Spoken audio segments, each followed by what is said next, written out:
Well, hello YouTube, it's me, Fortmaster, and welcome back to another game theory reaction. You are being corrupted.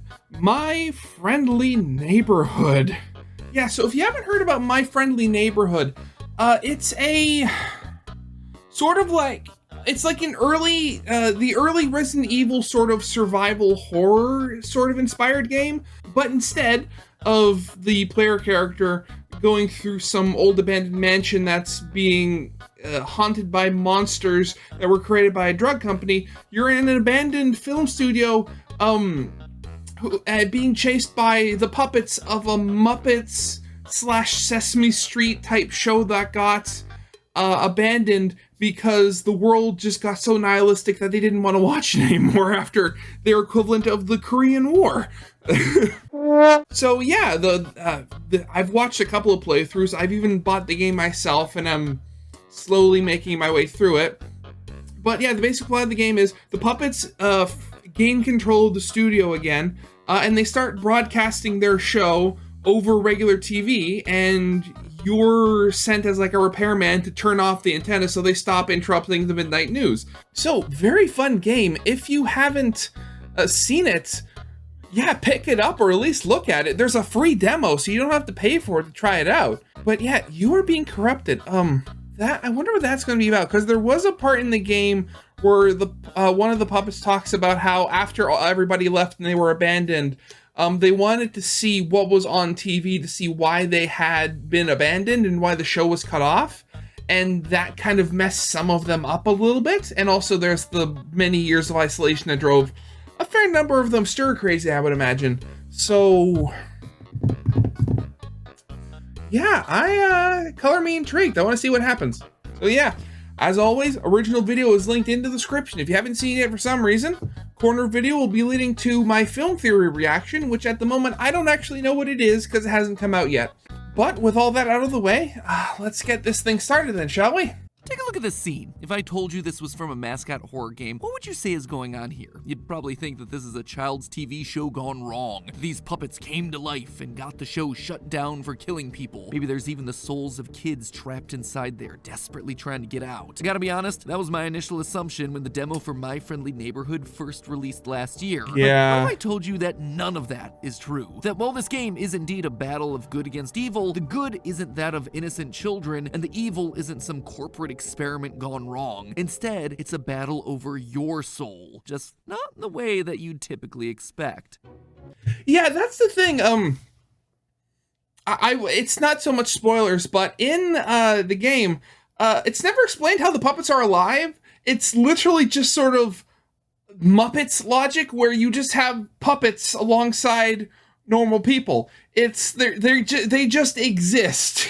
Hello, Internet! Welcome to Game Theory, the show that knows the friendliest neighborhoods are the ones that hug that subscribe button. We're actually getting pretty darn close to having 18 million theorists in our little neighborhood here, so you subscribing would really mean a whole heck of a lot to me, as well as the rest of the block. I've been subscribed for so long, Matt. Stop asking me. I can only do it once.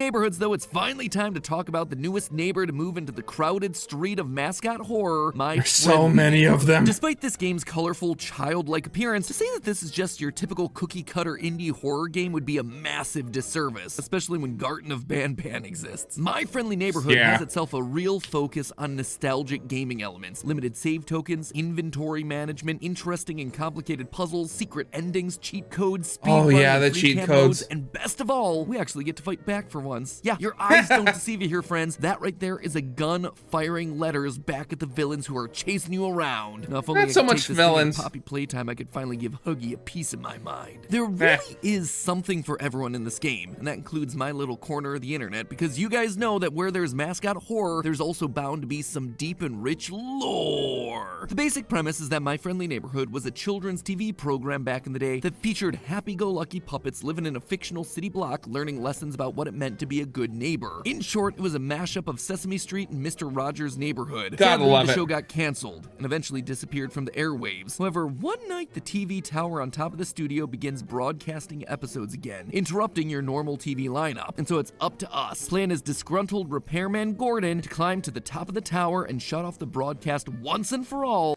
Gordon, who is a war veteran, by the way. He has a purple heart hanging from his from this truck rear view mirror. Which, now that I think, the truck was like, it was a box. It had the whole box in the back. Why did it have a rear view mirror? You couldn't use it. You'd only be able to use the side mirrors.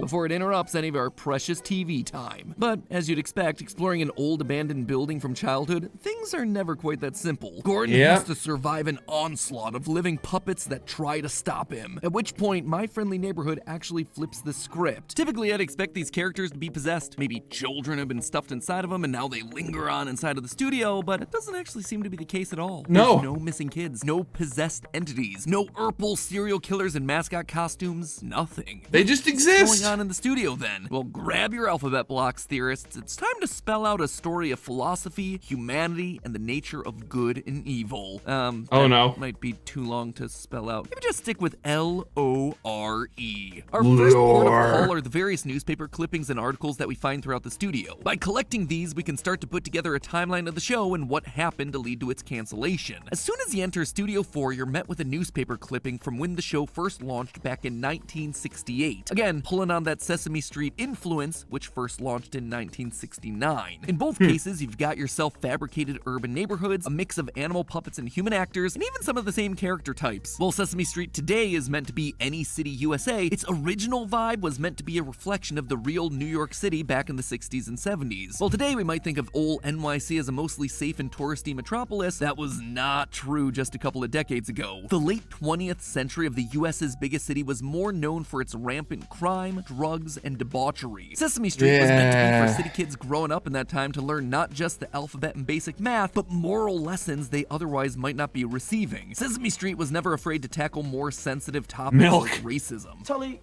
there's just some really stupid people in the world who can't stand to see it when people of different races are friends. What Sesame Street was really good at was taking those issues that the children were experiencing and then turning them into teachable moments about friendship and caring for one's neighbor. Just look at our block on Sesame Street. There are brown people, there are pink people, not to mention every other color, right? There are monsters, there are penguins, there are grouches. And an 8-foot-tall yellow bird who's friends with everyone. We are friends forever, right? Little purple monster? Friends forever, big pink girl. And that was exactly what My Friendly Neighborhood was designed to do in the game. That initial report talks about these old age lessons of caring and sharing, as well as learning letters, numbers, and how to be a friendly neighbor. For those reasons, My Friendly Neighborhood became an instant hit with children and adults alike, just like the show that it's inspired by. And with this sudden rise in popularity, there was only one thing left to do: take it to the silver screen. You had movies like Puppet Pirate Cove, A Puppet Winter Song, Puppet Space Quest, all clear parodies of the real-world Muppet movies from the 80s and 90s. Muppet Treasure Island, The Muppet Christmas Carol, Muppets from Space. And while I remember seeing Muppets in space on like TV like a few times when I was younger. That was a weird movie. Everything was wholesome in the Friendly Neighborhood. It turns out the show started broadcasting during a very not-so-nice time out in the real world. As we see from a newspaper article given to us very early on in the game, in 1972, this city was coming out of a 2 decades-long war. Yeah, specifically the city itself. I don't know how that works. That's kind of weird.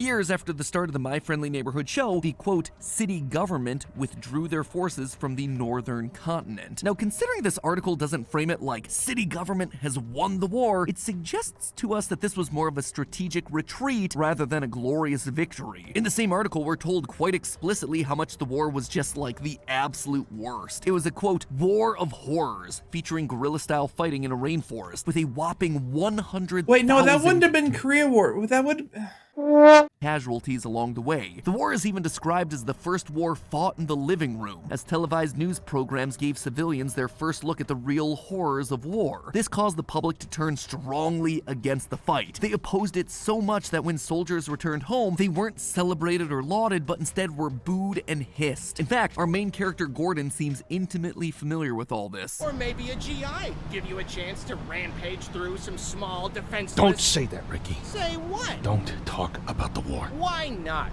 Just saying. Seems like exactly the sort of place you'd— Needless to say, it seems like Wait, where'd the gun go? Properly dealt with those issues. And just like My Friendly Neighborhood mirrored the real-life show of Sesame Street, sadly, this fictional war also reflects a very real and very tragic war from that exact same time period, the Vietnam War.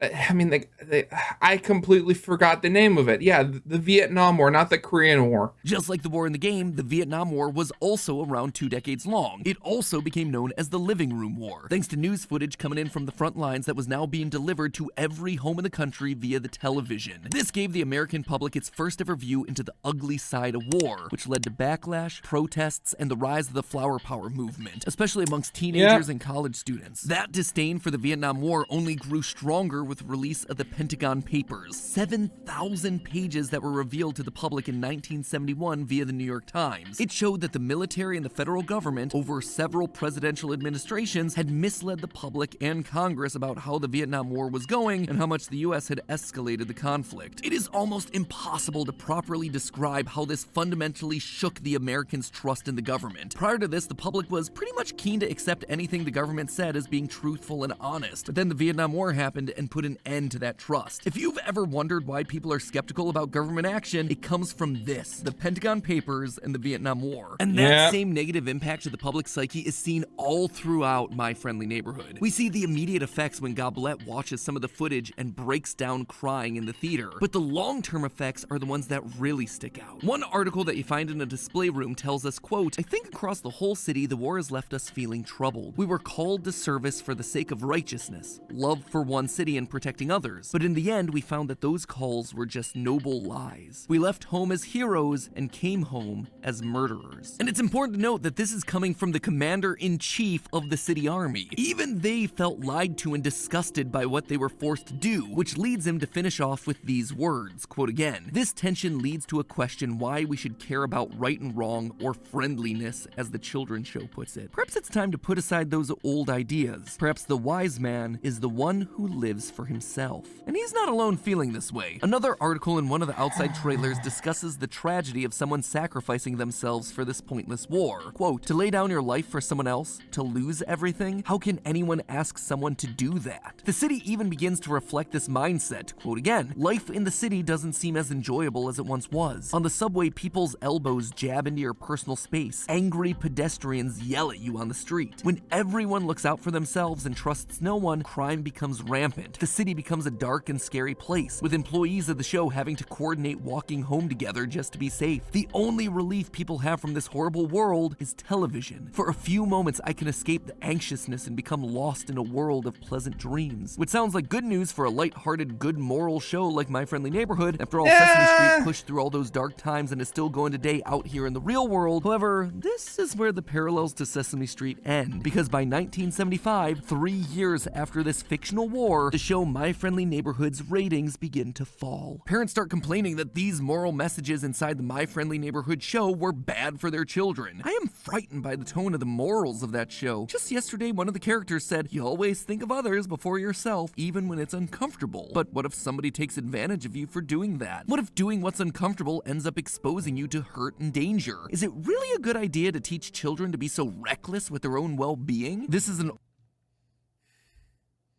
Yeah, well, I mean, but the whole thing is, that is a good lesson, but it starts breaking down the second one person stops following it. If you have everybody following it, you're golden.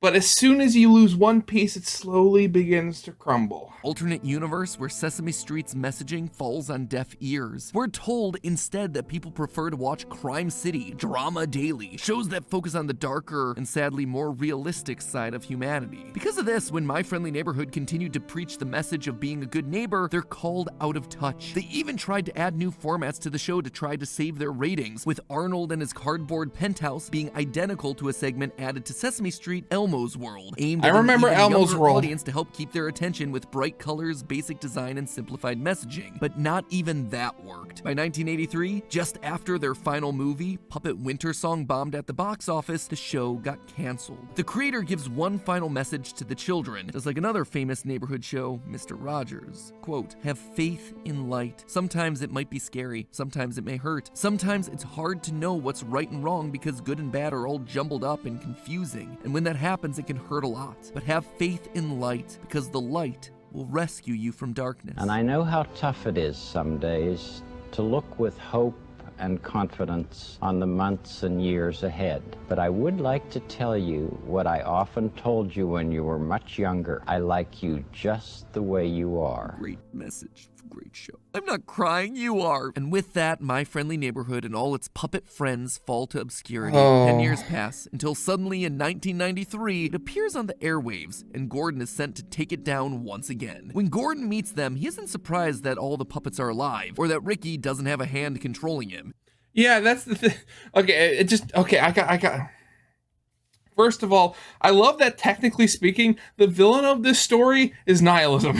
But second, yeah, again, puppets are just alive like it's a normal everyday thing. That's weird. It's just another day on the job. There's no secret kidnappings, no corporate experimentation, no possessions. It was just some friendly living puppet people putting on a wholesome show. A show that was shut down by a world that was ugly and cynical and selfish. However, if these puppets aren't evil, then why are they attacking us? Why are they so messed up by the time we get to them? Not only did they 10 years of isolation, they had been doing nothing that entire time. Actively try to hurt us, but if you stop and listen to them, you hear some pretty bizarre things. Now put a circle right beneath it. See? You made the international hazard sign. Tape that to whatever door your thermonuclear waste is in. Let's try again, but make the biohazard symbol instead. Let me tell you about the time my friend Leonard got me all upset at him. First, I beat him to the ground. Then I stomped his face. These aren't the sort of messages I want my kid hearing while watching a kid's show. But their original scripts, they don't reflect this sort of behavior. Something has to have happened between their cancellation and today, but what exactly is it? Well, our main puppet pal Ricky gives us a bit of a hint during the game's climactic ending. We wanted to know what other shows had that we didn't.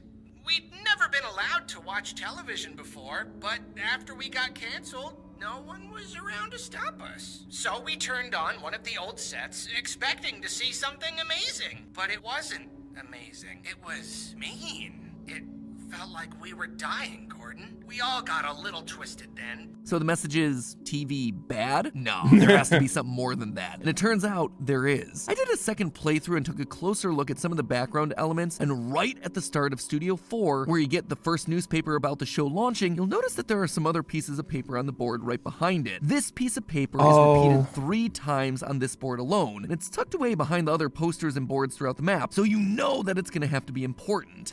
Of course, hidden lore that you have to get to by loading in the game's textures. This page is actually an excerpt from an autobiography of a 4th and 5th century Catholic theologian, bishop, and eventual saint, Augustine of Hippo. St. Augustine's autobiography is a multi-book series chronicling his journey back to God. This particular passage found in My Friendly Neighborhood actually comes from the 7th book, specifically chapters 12 and 15, which go through Augustine understanding what the true meaning of good and evil is. Now, it's an old book, so it's pretty darn philosophical, so I'm gonna do my best to just summarize 2 of the key points that are relevant to what we're talking about today. First, the idea that corruption can only exist if things are inherently good, arguing that if everything wasn't good at a fundamental level, then nothing could be corrupted. Everything would just be inherently evil. The second point is that corruption itself isn't a tangible thing. It is just the absence of goodness. How does that relate to our silly sock puppet video game? Well, the puppets, the characters that used to dazzle children the world over, were always good, and mostly still are. They were living the message of being a friendly neighborhood. It's why when they see us and start chasing us, they're not saying horrible things. Their arms are stretched out wide for a hug. They're not trying to hurt us, they're happy to see us. They want to be friendly. It's only after the show was canceled and they were exposed to the evils of the world via television did corruption start to seep in, and those good things, like a hug or a child-friendly message, became twisted, corrupted, hurtful, and those were the lucky ones. Eventually, the puppets that became too exposed to the horrors of the world transformed and morphed into the amalgamation of evil that we see during the game's final battle. And the connection to this random theological text isn't just the story of the puppets. The game is trying to tell us that we humans are also inherently good. Throughout the game, we repeatedly see this corruption sneaking into not just the puppets, but to the adults of this world. You have your parents writing in to say that the show's selfless messaging might be bad. General Rogers argues that a wise man is is a selfish man, and the actor who left the show after becoming more concerned with his future than that of the show. All of these characters have let things like the war and television corrupt them, make them selfish, capitalistic, and thanks to that, the good morals of My Friendly Neighborhood, the light that the creators mentioned in his farewell message, has been snuffed out. And just like St. Augustine said, corruption is the absence of good. And so with that good gone, the world becomes worse. Gordon,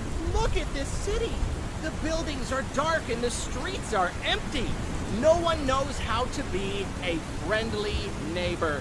It's a city of shuttered up hearts, and they need someone to let in the light. Even Gordon, after going through the studio and seeing all the wonderful puppets and themes of the show, at the very end of it all, he's still worried about how the show's pure messaging is gonna hurt the children. I don't want you broadcasting, Ricky. You're gonna hurt kids. Humanity's turned away from the goodness and the light that the show tried to pass on to children. The game makes one point very clear. Even though the adults questioned what the show was doing, even though the bigwigs were always focused on the bottom line, the show always remained beloved by the pre-6 age demographic. The children, born pure and uncorrupted, continued to enjoy and find value in the show. The kids weren't the ones who lost their way, it was the adults who became so corrupted by the evil and negativity around them that they turned into the very thing that they were fighting to avoid. I mean, there's plenty to be said about the level of trash content that just exists these days. We're more interested in watching things like Real Housewives or The Kardashians, stuff that focuses on drama and negativity. The most popular podcast genre is true crime, with 50% of Americans saying that they listen to it, a genre that's focused on the bloody and the gruesome. You even see it here on this platform. Negative titles and thumbnails commenting on the latest drama. Those are the ones that get the clicks, not the positive skewing stories, the uplifting bits, the educational bits. That is the world that we've built, and the world that we're choosing to focus on. But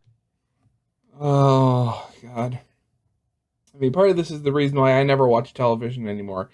Really, the only time we watch TV is when we're having dinner, and it's Wheel of Fortune and Jeopardy. But at the very end of the game, if you complete the game's best ending, we can see that there is hope. If you choose to save all the puppets and agree to help Ricky reboot the show, you get this little gem prior to the credits. It's like you've been lost in a tunnel until suddenly a voice calls your name, and you turn around and you see the rising sun.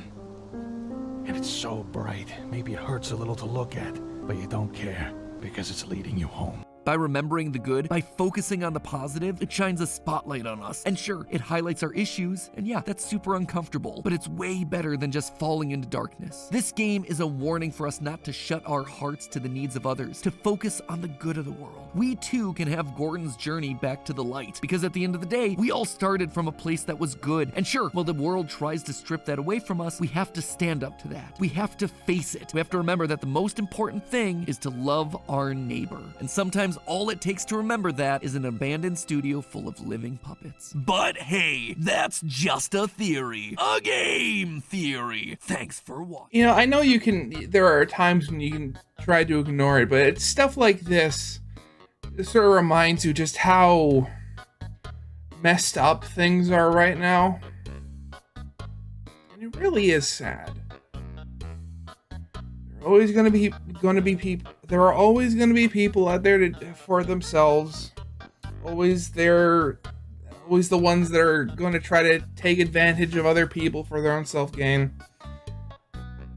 And they make the world just a worse place by their presence. Oh God, I'm trying to remember. That reminds me slightly of... Oh God, I'm forgetting who it was. It was a philosopher, but he was trying, what he did was he made a system that would basically classify like what is an idiot. And he boiled it down to basically an idiot is all about like wealth creation, whether it's like monetary, cultural, just not wealth as in monetary, but wealth just as in, you know, having stuff, having, you know, ease of, you know, all that sort of stuff. A genius is somebody who's able to make both wealth for themselves and other people in their community. Then you have the fool, a person who makes wealth for the community at the expense of their own wealth. Then you have the thief, which was somebody who lowers the wealth of the community to make their own wealth better. And then the idiot was somebody who makes who both lowers the wealth of both themselves and the community simultaneously. It's stuff like this that makes me think about that. Because you have this whole thing where it's like, oh, maybe the wise man is the one that looks out for themselves. And like, oh, helping others is a dangerous message. It just goes back to the whole thing where if you want to make things better for yourself, I mean, we as humans are pack animals. We live in a society. We live in tribes or, you know, all that sort of stuff where no matter what word you want to use. And so if you want to raise yourself up, you can sort of do that by taking from others, but that will only get you so far. When you raise everybody up with you, you're just making things better. You know, you're just making things better. Hey, it's a good game with a good message. And I hope it's getting the sales that it deserves. So, yeah, anyway. Original video is linked in the description if you haven't seen it for some reason. Corner video will be leading to my film theory reaction. And with all that out of the way, I hope you guys liked. If you did, leave a like, subscribe, have not. And I hope to see you guys next time.